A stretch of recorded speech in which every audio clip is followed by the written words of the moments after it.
उपनेते पदाचा राजीनामा दिल्यानंतर पक्षप्रमुख उद्धव ठाकरे यांची भेट घेतल्यानंतरही संजय पवार पदाचा राजीनामा मागे घ्यायला तयार नाहीत। त्यातच त्यांची उद्योगमंत्री उदय सामंत यांच्या माध्यमातून शिंदे सेनेत जाण्याची तयारी सुरू असल्याची चर्चा सुरू आहे। या चर्चेवर संजय पवार यांची भूमिका काय आहे हे जाणून घेण्याचा प्रयत्न केलाय आमचे प्रतिनिधी इक्बाल रेटरेकर यांनी। ठाकरे गट शिवसेनेचे उपनेते संजय पवार यांनी आपल्या पदाचा राजीनामा दिला होता आणि एकूणच त्यांनी सर्व पक्षाच्या कामकाजाबाबत नाराजी व्यक्त केली होती।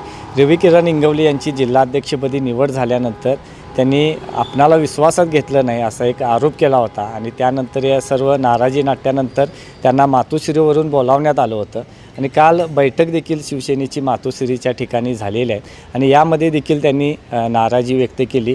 संजय पवार यांनी असं देखील म्हटले की अद्याप आपण नाराज आहोत, उपनेतेपदाचा राजीनामा मी मागे घेतलेला नाही असं देखील त्यांनी स्पष्ट केले आणि या संदर्भातच आपण त्यांच्याशी बोलणार आहोत की नेमकी सध्या त्यांची पुढं काय भविष्यात वाटचाल असेल, पक्षात राहणार का आणखी काही त्यांना पक्षाकडून ऑफर आले आहेत त्या संदर्भात आपण त्यांच्याशी बोलणार आहोत। काय सांग? पक्षात राहून शिवसैनिक म्हणून मी कार्यरत राहणार। मी परवा पत्रकार परिषदेमध्ये सांगितलं, सन्मान्य पक्षप्रमुख उद्धव साहेबांना तीच भूमिका मी सांगितली। परंतु आमचं जे इथलं कोल्हापुरातलं जे काही इथं घडलं बिघडलं, इथं आम्हाला जे सहन होत नाही आणि सांगता येत नाही अशी परिस्थिती झाली।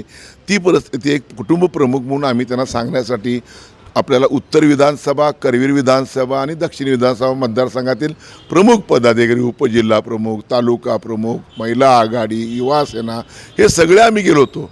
हा माझा एकट्याचा प्रश्न नाही आहे, कारण 39 वर्षाच्या प्रवासामध्ये ह्या कोल्हापुरातल्या शिवसेनेमध्ये 36 वर्षे मी ह्या पक्षात मी काम करतो आहे आणि आज पक्ष भविष्य त्या पक्षाचं जर चांगलं असेल वाईट असेल मला माहीत नाही, शिवसैनिकांचं चांगलं असेल वाईट असेल मला माहीत नाही, परंतु आमची भूमिका काय, कुणाला नेमलं, काय नेमलं, कसं नेमलं हे आम्हाला कळावं ही आमची माफक अपेक्षा होती।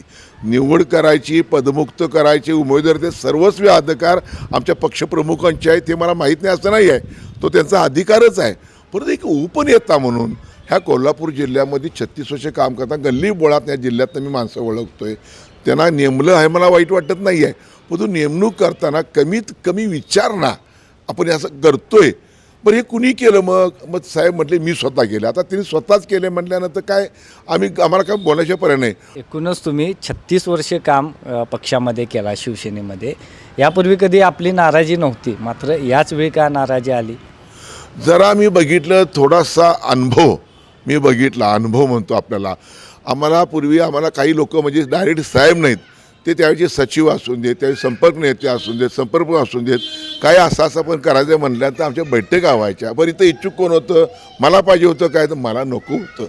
जे इच्छुक होते त्यांना बोललो होतो मी, त्यांच्याशी काय लोकांची चर्चा केली होती। मग हे अचानक नाव आल्यावर थोडी गडबड झाली, सगळी मिळून एकत्र नाव आलं असतं, परत हे नाव आलं असतं, काय अडचण नव्हती। परंतु जे वर्षानुवर्ष काम करतात पदाधिकारी त्यांना प्रत्येकाला इच्छा असते की मला सुद्धा जिल्हा प्रमुख मिळाला पाहिजे। ह्यातनं आज इथं कोल्हापुरात झालेला गोंधळ आहे। म्हणजे संजय पवार यांना विश्वासात घेतलं नाही असंच आपणाला म्हणायचं आहे, कारण अनेक तुम्ही मगाशी बोलताना आरोप केला की कोणीतरी याच्या मागं असेल की उद्धव ठाकरे साहेबांना त्या ठिकाणी सांगितलं असेल असं वाटतं तुम्हाला? असंच असणार आहे ना, डायरेक्ट साहेबांना प्रत्येक शिवसैनिक माहिती आहे, परंतु आपल्याला नेमताना माणूस तिथला संजय आपला आहे, तिथं आपले आणि जुने पदाधिकारी आहेत त्यांना बोलवून घ्या। बरं ठीक आहे, आम्हाला न बोलता केलं तुम्ही, आता ते वाईट आहे ना आम्हाला। शेवटी मी उपनेता म्हणतोय कशाला? आपण उपनेता नेमल्यानंतर त्या जिल्ह्यात कुणाला काय करणार हे जर माहीत नसेल, मग त्या उपनेतेपदावर राहायचं कशाला? ह्या रागापोटी, ह्या दुःखापोटी, ह्या वेदनेपोटी मी राजीनामा दिला आहे। राजीनामा मी ठाम आहे, एक शिवसैनिक म्हणून भविष्यामध्ये कार्यरत राहण्याचा निर्णय घेतलेला आहे। राजीनाम्यावर आपण ठाम आहात, मात्र सध्याची जी पक्षाची परिस्थिती बघता उद्धव ठाकरे किंवा पक्ष आता अडचणीत आहेत, दुसरीकडं मनसे आणि ठाकरे गट शिवसेना एकत्र येण्याचे देखील चालू आहेत प्रयत्न, तर अशा वेळी तुम्ही पक्षातून थोडी नाराजी व्यक्त करणे कितपत योग्य वाटते? नाही, शेवटी एक म्हणतो ना मग सण होत नाही आणि सांगता येत नाही। शेवटी गळ्यापर्यंत आल्यानंतर आमची भूमिका आम्हाला मांडायला तो शिवसैनिकांना अधिकार आहे ना। कुटुंबामध्ये जर आम्हाला वेदना होत असतील, आम्हाला त्रास होणार असेल, शारीरिक असून दे, मानसिक असून दे, तर मग आम्ही बोलायचं कुणाला पण बोलून चालणार नाही। आमच्या प्रमुखांना बोला पाहिजे, आमची भूमिका आम्ही लोकांसमोर मांडली पाहिजे। का होते असं, का नाही होते, ह्यातनं एकंदरीत कुठेतरी सुधारणा व्हावी ह्या भूमिकेतून माझी भूमिका मांडलेली आहे. मला कुणालाही कुणा आरोप करायचे नव्हते, करणार नाही आणि केले पण नाहीत. म्हणजे जिल्हाध्यक्ष पदावरूनच हे सर्व नाराजी नाट्य सुरू झालं. एकूणच इंगवलेंच्या निवडीला आपला विरोध आहे असं म्हणता येईल. नाही, मी विरोध कोणाला केलाच नाही आहे किंवा निवडीला विरोध केला नाही. प्रक्रिया जी झालेली आहे त्या प्रक्रियेला माझा विरोध होता.